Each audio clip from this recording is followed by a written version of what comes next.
What's good, y'all? We got the Lost Boys Collective. Through Hell or High Water coming soon. I'm Moss Man. I'm Goldie. Stay blessed. Definitely underrated. I think that's like the opportunity you got to take to connect to your lady, your special lady friend. Show your love. Show that passionate intimacy. So I would definitely say underrated. I think a lot of guys might be scared of that. I'm going to say overrated. And I just think, I'm going to say that simply because of the fact that, like, that's not something you're going to do for every girl. Facts. You know? So, like, that's going to be for the girl that's, like, the chick that you plan on being with, who's like your main chick, and she can't even get that on the first time around. You know, that takes some time to grow into that. So I think that's overrated. I'm gonna also go with Goldie though. I'm gonna say it's underrated. We gotta show our women them love. We gotta have fun with it too, man. We gotta have fun with it too. That's for sure. I'm gonna say overrated. And the reason I'm gonna say that is because I think that sometimes we can distract ourselves getting into relationships, and that might take away from the main goal, main objective of what you're here to do and your purpose. So I would say overrated in this case. Even though I love and I'm all about relationships. I'm monogamous. Could be monogamous. Could be. No, I think it's definitely like relationships are overrated. Only in the fact that like the times that we're in now, you know, not everything's the way that it used to be. And so I think that if you still think in an old mindset in a new world, then you end up getting washed out, kind of like the waves. But our relationship's good and they're necessary, of course, but I think that they're overrated. I'm a straight up lover, man. I'm wearing the Valentine's right now. I'm a straight fucking lover, man. I say underrated, man. Okay. Definitely underrated. I think now we have like a big stigma on like, you know, what we look like, but I think exercise in terms of health, in terms of wellness, in terms of a form of self-love, definitely underrated. Right. Yeah, definitely. I think that especially as like a man, like, you know, you should make sure that you're in tip-top shape. And I think that when you don't take care of yourself, you know, you break down. And then when you break down, then you end up becoming relying on other people to take care of you. And I think that that's not where you want to be in life. You want to be self-sufficient. That's true. I feel that. Do as I say, not as I do. I don't exercise, but fucking do it. but fucking do it and take care of yourself. There's nothing more important than. Damn, that's a tough man. That shit's overrated. I was about to say, I'm still a smoker. Like I'm a smoker. That's the problem. Smoke up, but I don't like the new age smokers. Yeah, I think so. I would say overrated in that case. Overrated. But if you could figure out a way to use that vice in a way that's going to uplift you instead of tear you down or distract you, then I'm all about it. You know. Smoke. Yeah, definitely. I think it's definitely overrated. I think it's been like overhyped. But I think that it's like anything in life. You know, you got to have balance. So if you know you use it for what it's good for, then I think that it's perfect. But when you overindulge, then you know it's not good for what it's good for. True. Oh, that shit's fucking way overrated. Y'all not gonna catch me in a club unless I'm getting paid. Overrated. Yeah. I think clubbing is definitely overrated. If I want to have a party, shit, we could just throw one at the crib. I'm not shit, leaving you know the what I'm house, saying? man. I'm not about to be out here splurging for no reason. You know it. I would say wine's underrated. I think that it's probably I don't know if y'all would agree. I think it's starting to get some more hype. I feel like more people are getting into wine, but like, especially as like a mid-20s man, like, I was sleeping on wine, so I would definitely say underrated. Yeah, I think it's one of them things that's just like, it grows on you. You know, like, it's usually like an older crowd kind of thing, but wine is definitely underrated. Classy. Yeah. Underrated and classy. Oh yeah. And it's an easy way to kind of, you know, get the mood right too. 100%. Especially when you're a lover. Exactly. Especially when you're a lover, I'm just saying, you know, you don't have to get right into it with the shots of tequila. Exactly. Right. Slow burn. Start on the bottle. Just next thing you know, your clothes are off. I mean, say less. Say less. Never have I ever drunk dialed an ex. Never have I ever drunk dialed an ex. I can't say that. I fucking done it. Never have I ever had a one-night stand. Damn. Never have I ever broken a bone. Dang. That's Never have I ever binged an entire series in a day. I feel like I feel like if not all of the series, pretty much close to it. Of course I would. Yes. Yeah. Never have I ever been on TV. Well, what do you consider TV? The TV. I mean, me. I when I was growing up, I started like my entrance in Your entertainment. self-tapes don't matter. Them Them tapes don't matter, Moss. No. TV could be a bunch of different things, No, bro. those don't count. Those don't count. Been on cable for someone to watch, I guess. Okay, right? word. Well, with sports would be considered. If you were live televised, and I say yeah. Yeah. Oh shit. Okay. Never have I ever tried marijuana. We know that. Shit. Tried it. Never have I ever What? saved a life. I'd like to say I I'm gonna have. say yeah. Saved a life. You came into mine, babe. Man, you can't. Feel me? Thank you. Okay. All right. Okay, yeah. What y'all got? You got two. I got two. Yeah, I got Does that mean I lose or how? Yeah, does you it- lost. You lost, bro. You lost, You boy. lost. Later. Lost, boy. Later. He's the lost boy. Later. I'm originally from Palm Springs, California. What got me into music is like I grew up around a lot of people who did music, most specifically my uncle. And, you know, hip hop was just something that was kind of always around me. Like as soon as I would get picked up, we'd get in the car, he'd throw a beat on and say, yo, let's freestyle. And even though my shit was Tight. trash, That's tight. that's kind of how I grew up. So I grew up doing around it. a lot of, you know, just real hip hop, a lot of old school hip hop and R&B. And my mom's was a singer, so just something that was kind of in the bloodline. I like it. Yeah. Yeah. Well, me, I'm born and raised 818 Valley, Woodland Hills, California. Got into music just being a young kid like him, just being around it. I think the thing that made me go writing my own music was depression. You know, the escape that it gives you, the therapy, the anxiety relief. You know what I'm saying? And there was just nothing like it that could do something like that for me. So it was just learning how to do that, man. Yeah. I like that. Well, I'm born here in Woodland Hills, California. 818. Got it rapping. Grew up But- across the street from what? Yeah, so we grew up on the same block together, and honestly, he was my gateway into hip hop. But for me, like, I lived in Virginia when I was little for 2 different stints, 2 different periods of my life. And the first stint, I was like kindergarten to end of third grade, and like for whatever reason, like we were really into country back then. Like we were living in Virginia, everybody was bumping country music, but not like trash country music. Even when you not get even out like the to country Cali, music bro. you guys hear now, but like old classic country shit like Keith Urban, Kenny Chesney, Toby Keith, like all that type of shit. So I really grew up loving the storytelling and the writing behind that type of music. And around that time was like my mom was also super into music too. She was a singer before she had me as a kid. I was the firstborn. So she was super into R&B, but a lot of pop stuff. So we grew up listening to like Maroon 5, fucking Red Hot Chili Peppers, Blink 182, like all the same rock shit. So a large eclectic taste. But ultimately, when I moved back to California when I was 15, I linked back up with my homie, and in the time that like I had left to Virginia to come back, he had been started rapping. So I came back and I felt super late to it. Yeah. And I was like, damn, I really don't know if I can do this, but the form of self-expression that you're talking about, that you get, the release from doing that, is definitely like nothing else, you know? So I think that's what made me stick with it. And ultimately, you know, we want to use our music to heal. We want to use our music for service. We want to use our music for, you know, lots of things like that.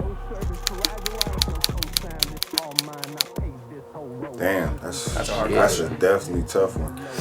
I mean, I would say my favorite artist is Currency, but I can't say that my sound is like his. I would just say that a lot of the artists that I liked, like Kendrick, I like who's some like Kanye. You know, you like these big name artists, but I don't think that they necessarily influence your sound, and I don't think that the people that you listen to should influence your sound. You know, I think that you should make your help own build you. sound. They Yeah, help you know, build you, maybe bro. the inspiration Yeah. comes from them. Like, yo, damn, I like how he said that. That inspired me to say something dope. But I don't think that I would say that I sound like any of the artists I listen to. I think that's fair. Minus your voice. Where? Luda. Facts, Luda. But yeah. Luda. I used to get Will Smith too, and I'm like, Really? what? Will Smith? What's your voice? That one I don't hear at all, bro. I don't hear that one either. Like in the beginning when I was making music, people were like, yeah, you kind of remind me of Will Smith. Welcome to Miami. Or like, I never heard it. But Oh, that's what it damn. was. All right. Fair. What about you, Goldie, though? Inspire my sound. I think you make a good point. You know, it's interesting to like what degree someone can inspire your sound, whether it just sparks that creativity in you and it's like you hear a line, you're like, oh, I'd like to figure out a dope way to say that. Like I like the way that came across or the way that made me feel. But I think the artist that I was most hip to and definitely probably had the most subliminal, if not conscious, influence on me was like Mac Miller. It's like Drake, Kendrick, J. Cole.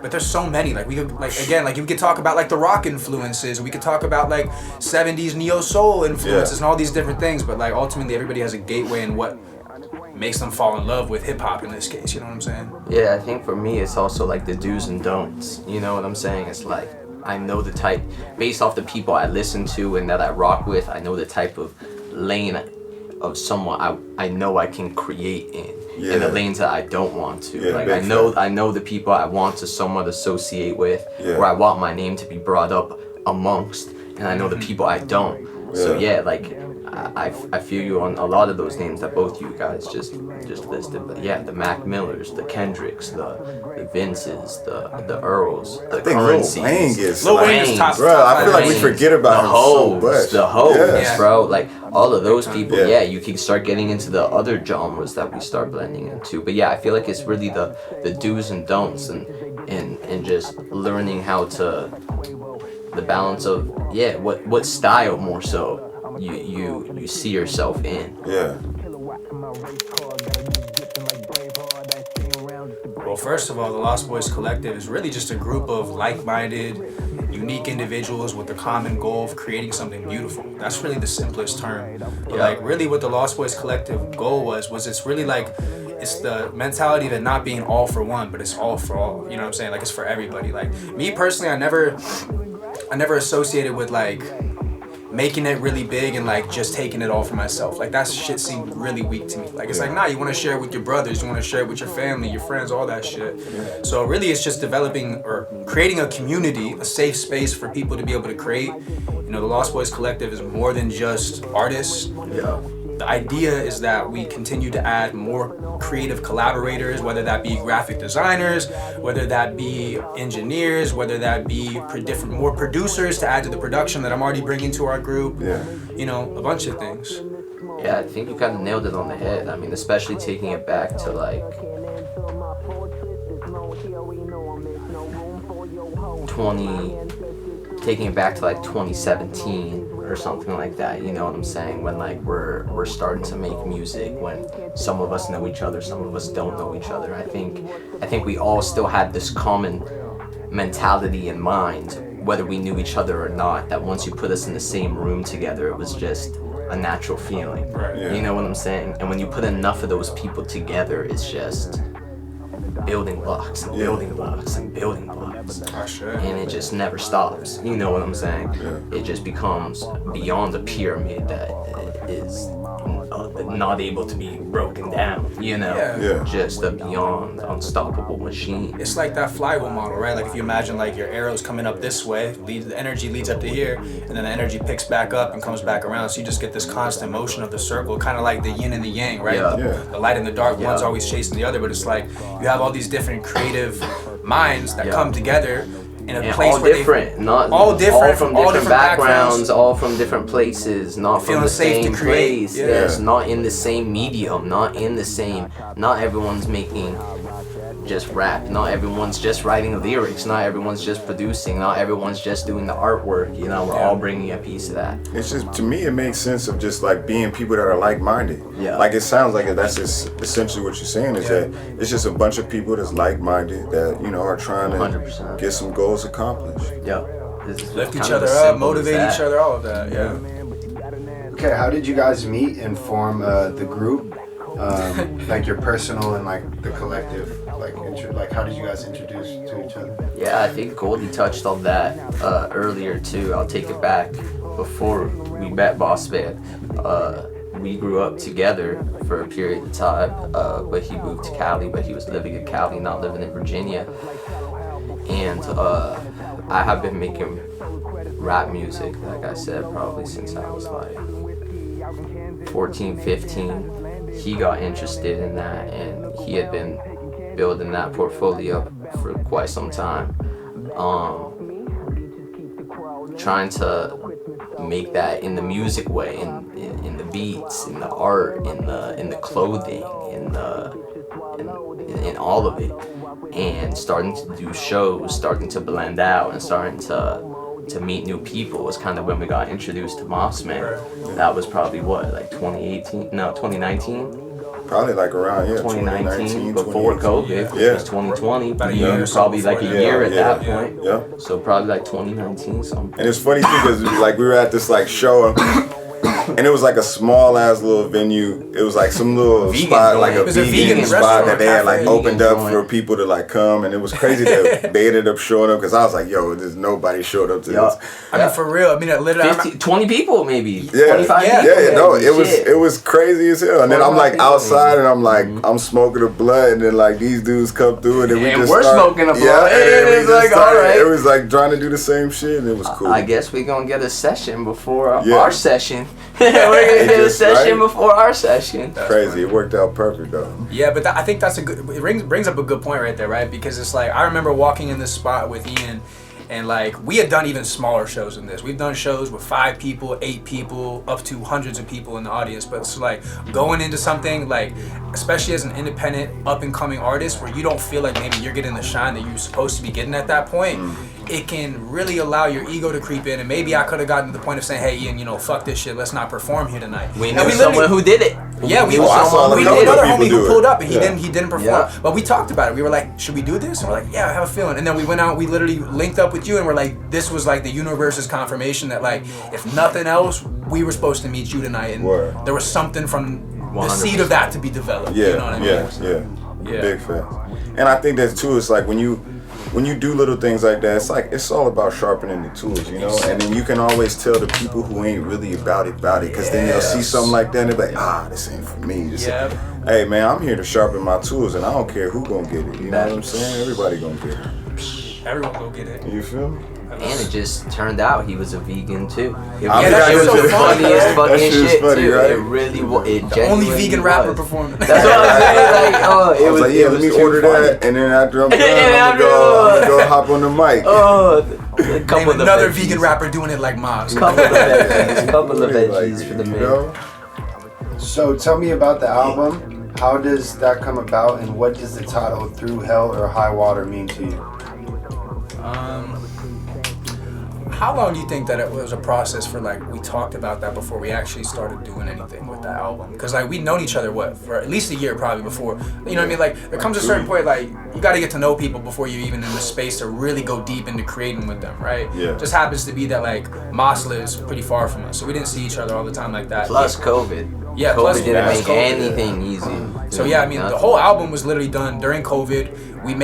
I don't even think we met up once unless we were recording at the studio. Like we did shit over FaceTime. We sent Yeah. shit back and forth, text message, No, voice he memo. came over once. Oh yeah, we did. Yeah. We had one Yeah, writing it was like session. we had a little, Yeah, a couple yeah. of little writing sessions. But yeah, I think that just came as a product of us wanting to create together, honestly. And like, I think that we pretty much just let that happen organically. Like, it wasn't anyone saying like it's time to create. It was just like when the time is gonna come, everyone's gonna know.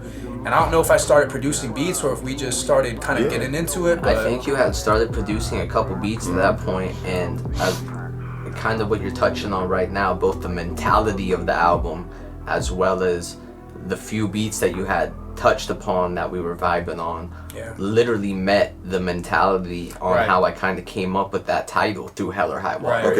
It was like people, you guys got to know. You know what I'm saying? It's like you hear it and it's like, okay, it speaks for itself. Like this is the type of shit that is like And I mean, to get you there. Yeah, even before we got there though, like I remember you telling me, "Yo, I'm thinking about like messing around with the beats," and then you started like messing with the beats, and before then I was even in on you that started shit, getting good at the beats, and then it was like, "Yo, I think I got a couple of beats that's when that process started. I mean, that's what happened. Honestly, we're in 2022. Last year, I dropped a song a week for like 32 weeks or something like that. I produced like 25 of them or something. But I was pretty much making everything that I released last year in 2020.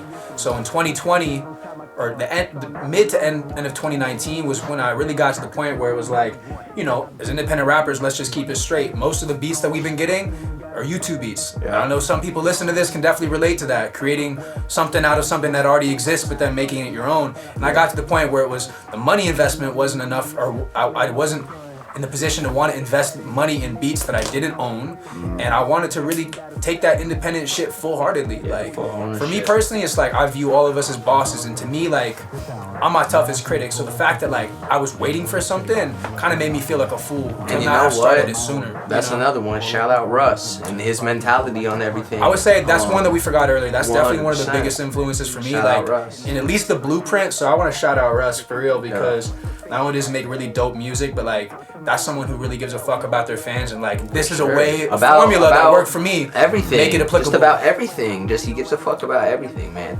Gives a fuck about everything. Yeah, the willingness to come out and say it and be like, shed the light, bro. That's love. And stand behind That's love, dude. Yeah. I mean, a lot of people, especially when it comes to artistry, they're looking for, for their shine. Yeah. And you could tell that, I mean, although he does get his shine, he's like, yo, I got my shine. Here's how you could get your shine too. 100%. I've said it before, I'll say it again. Once he started talking about giving people his flowers, everyone started spreading their love on these flowers. For real. That was the catalyst. Mac Miller started talking about self-care. Yeah. And everybody needed to give themselves the self-care. So it's like, you catch on to these waves, but people don't see it. They try to look over it, but they won't give the love when it is necessary. That's funny. It's that's just some ego shit. It is, bro. Yeah. It is. But getting back to like the title of this project, Through Hell or High Water, like we were having a conversation. Like I think we had like 2 beats maybe made. I think we had a freestyle beat into Brazil. And we're like, this energy is like really aggressive in the sense that it's like, I'm gonna put something in your face and y'all are gonna be forced to pay attention. Yeah. So Through Hell or High Water is like, anyone can relate to that, because it's like, that's what we in right now. You know what I'm saying? We in that high water, and it's like, are you willing to push through that shit and trudge through it, or are you gonna let that wave swallow you up? You know what I'm saying? And for us, it was like, nah, this is gonna be the beginning, even though we've been in this shit for 10 years now, right? This is the beginning. Right, but this is gonna be the beginning of people actually receiving that message. But I think it was also super fitting of the time, like with COVID and everything going on in the world. Like now we got a war going on, all this different shit. The abortion laws and things like, so we just live in this crazy world, and it's like it kind of brings together the symbolism of just like that fucking chaotic energy, Babylon. You know what I'm saying? That's what it brings for me. And how I kind of see it too is like the same way, but it's like, when the shit is going crazy around you, right, and like the storm is happening, they say like in the eye of the storm is where it's most calm, and so that's where I think that we're trying to operate. Yo, let's be there. Like everything around us might be tripping and going crazy, but we're gonna stay focused on what we trying to pursue and what we trying to do, and we're gonna be calm throughout it all. But that's that faith, right? And that's what I think a lot of artists maybe lack. At least that's the thing that stops you from withstanding the test of time, is like there are going to be periods in your life where whether it's you haven't received any shine yet, or you start to receive less shine than you once did, and it's like, how are you going to react? It's really the test of your character is when you go through all this hardship. You know what I'm saying? That's true. I think for me, like I've always looked at music it's an interesting line, right? Because we live in a generation where we really all want instant gratification. But for me, I was always looking at like I'm creating history, and whether people are tapped into the history right now in real time or not, that's okay. When they look 3, 5, 10 years down the line, they're gonna see how everything was laid out. And I think it was just time for us to put something out, give the world something, energetically come together in that way, share that creativity. And honestly, like I'm really glad that we did it, because even the way that we built it, like, and the way it came out is so good, and we didn't even do that shit in person together for the majority of it. So I'm just excited for like the next thing we do, as like my production level goes up, as we meet more producers, just what's that's going to look like for us, and what that's going to look like for the people to receive the music that we're putting out, Yeah, I think you nailed it on the head on the sharing the creativity. You know what I'm saying? It's just once that happens, bro, everything's natural when you share the creativity. And as much as it's gonna be beautiful when we meet that next level of people, but like we were saying, this is that first project we've all really organically all done together. The three of us are already as the Lost Boys in these stages where we're in already, and just seeing how like you said, how beautiful that came out just for being with having these sessions mostly through an iPhone. And meeting at the studio. But it just goes to show like we were meant to be doing these things together. That was why we did that show at the veggie spot. Word. You know what I'm saying? It wasn't to see those 25 people eating their veg burgers. It was for us to link up. And sharpen the sword, right? Like if I hear, Triple's verse and I'm like, damn, that shit go crazy. Now I gotta go and make sure that my verse is cool or at least up to par, because we sharpening each other's swords. So when we go and do our own things in the midst of that, like we got this group together and everybody's like sharpening each other's sword, keeping each other, together and ready. So I feel like that's taking bets, which Lost Boy is the best. You know what I'm saying? I swear.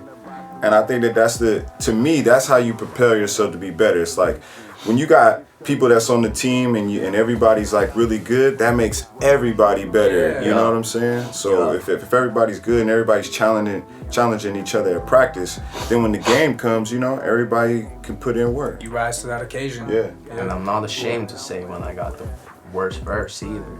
I'll fucking say it. The production process, like we talked about, like I made a couple beats, me and Ian wrote to them, and once we felt like we had the brink of something special, we sent them over to Moss and we're like, we're starting this album. And it's like, it's happening no matter what. Moss just happened to be energetically in the right place to do that. And again, we could have taken COVID as an excuse to not do this or to wait, whatever that is, you know what I mean? Yeah. But like the whole process, again, just really organic, really, really natural. Nothing felt forced. Yeah. It just kind of felt like we were in our bag, honestly. That's the process for me. That shit might be tough for y'all. Y'all was high throughout all that. I have an answer. Yeah, I have an answer, but you go. Okay, I think Samurai was the best. That's what I was gonna say. Only because I think that we actually did, a part of the song where it was like, okay, I'ma spit, then you spit, then you spit. It's that shit that we all love, like the Griselda, the Wu-Tang, all that type of music when we're used to hearing 3 or 4 people on a record, you know what I'm saying? Like transitioning seamlessly. Like that's why that shit was my favorite to me, because it was like, that's even more of a sharing of energy. It's not just Moss's energy on this verse, it goes 2 bars, 4 bars, a bar, like that. It's just like... Yeah, that was the best one for sure. I mean, in my head, I still go back to was it Brazil or was it Feeling Great that Moss had a verse written to originally, and Brazil, and he comes to the studio and because he lost that verse and he's like, I got something new,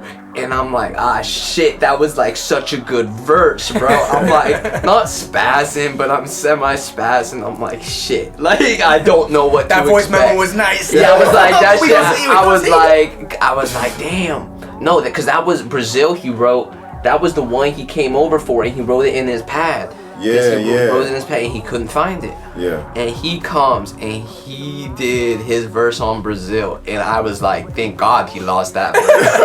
And this is what was supposed to be there, and I just that feeling just I just remember that feeling, and it was beautiful. I think that goes back for me. Ooh. That was definitely tough. I'm gonna say Feeling Great.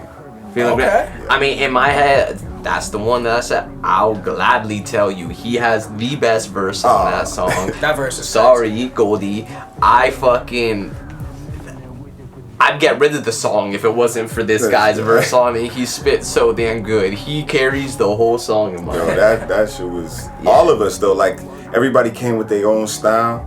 And then like Goldie was killing the hook. I just thought that that was the one where it's like when you play that in the whip, you're like, You felt okay, it. yeah. You're like, you're feeling great. Feeling great for You're real. feeling great. I feel that. That was How about you, Goldie? Just because it's so sonically different, like I'm gonna say Mumble Melody. Yeah. I really, really like the bars on that from everyone, and that beat for me, like, because there was only like, I want to say 3 or 4 tracks that we cut that didn't make this project, and Mumble Melody was one of the first ones that I produced that wasn't initially going to go on the project with another one similar vibe, but just the way that one came out, there's something about that shit that is like nice. pulls at your heartstrings, but then like the verses are just so like, Yeah, and intelligent verses too. It It wasn't like is. we were just like talking about some dumb shit. It's Like, like That's all of them. It's like an very no, aware there song. is I don't no. That's what I was kind of touching on the do's and the don'ts. You're not gonna hear dumb shit here. Yeah, I'm sorry, true. like I don't want to be that guy to If say you came it, for but the you're- whack raps, go home. It's not gonna be here. But if you ask me, I'd probably say it goes to Mandalorian. Something about from the beat to every single verse on there, all bring a completely different element to it. It being the intro track, just Yeah. Sets it the sets vibe, sets the beyond the vibe to Yeah. it. That I'm like, how is this? I'm like, Especially I'm with just like, the how was intro it? into That's what that. boom, The intro. But one of those like, funny though. oh. Mandalorian and Samurai were the last 2 tracks I produced. Yeah, 'cause they were the last Might two we be wrote my to. 2 of my favorites. Yeah, Yes. those are. I was gonna say it's a tie between Samurai and Mandalorian in my Yeah. head. All right, future for Lost Boys. What to expect? I mean, Oh shit, man. yeah, I mean definitely more shit. Me myself, Triple E, I'm releasing a tape coming out personally pretty soon. I'm thinking it's gonna be August 18th. I You know. heard it here first. I know Mossman's got some tapes about to drop as well. I know Goldie's got some tapes about to drop as well. I know we're definitely looking for more artists to be involved, like we were saying, more producers to be involved, more graphic designers to be involved, more artists in any way, shape, or form, however you come. I think we can all relate on all of that. Yeah. Yeah. And we gotta get more merch. We gotta get More merch, you know, 100%. Yeah, we got more everything coming. I feel like. Yeah. This is it's literally just the We gotta get that you first step on that that ladder. Yeah. Yeah, I mean, it's the first thing that we're putting out, so it's like I'm interested to see how it's gonna be received, but at the end of the day, I really don't give a fuck either, because that shit's fire, and it's like someone could tell me it's not for them and it's not for you. Cool. I'm gonna find out who it's for. Yeah. But like you said, it's like everybody got music, so definitely the main thing to expect is tons of high quality music. Yeah. Everybody has a super individual sound, you know what I'm saying? So some people might heavily gravitate towards Triple. Some people might heavily gravitate towards Moss or me, whatever the case might be. But I think that you'll find something that you love in each of these artists, you know what I'm saying? And especially when you take the individual approach and then you put it in a group, like, And honestly though, if you don't fuck with one of them, fuck you. Cause like, if you fuck with me, you'll fuck with them. If you fuck with them, you'll fuck with me. It's kind of simple. It's as simple as that. We hang out with each other for a reason. We do the same things for a reason, and it wouldn't be any other way. yeah. So it's kind of as simple as that. So expect to see some TDE energy, some Dreamville energy. Some BDE At the end of the day, energy to it's be a- real. Yeah, for real. It's a big business. But what we really want people to understand is, like, again, going back to making sure that it's for everybody instead of just self-focused. Like, Yeah. we're not here to take anything away from you. You know what I'm saying? We're here to collaborate, to give you a space to create in a way that you weren't able to maybe create before, or find a group of people that you maybe didn't feel that energetically you were in the place to be able to give that to the world.